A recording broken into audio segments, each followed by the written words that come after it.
அண்மை செய்தியை பார்த்து வருகிறோம்.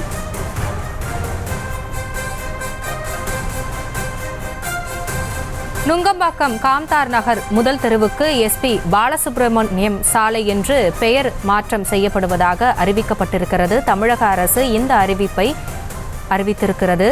நுங்கம்பாக்கம் காம்தார் நகர் முதல் தெருவுக்கு எஸ்பி பாலசுப்ரமணியம் சாலை என்று பெயர் சூட்டப்படுவதாக தமிழக அரசு அறிவிப்பு வெளியிட்டிருக்கிறது. அது குறித்தான அண்மை செய்தியை பார்த்து வருகிறோம்.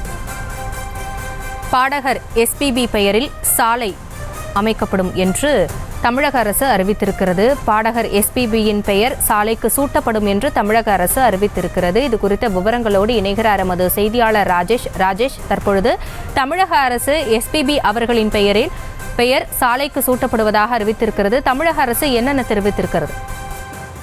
ஹாசினி வணக்கம்.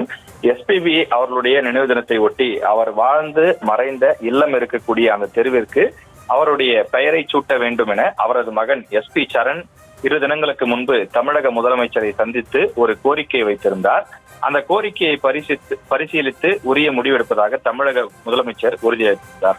இந்த நிலையில் தமிழக அரசு சார்பில் அதிகாரப்பூர்வ அறிவிப்பு வெளியிடப்பட்டிருக்கிறது.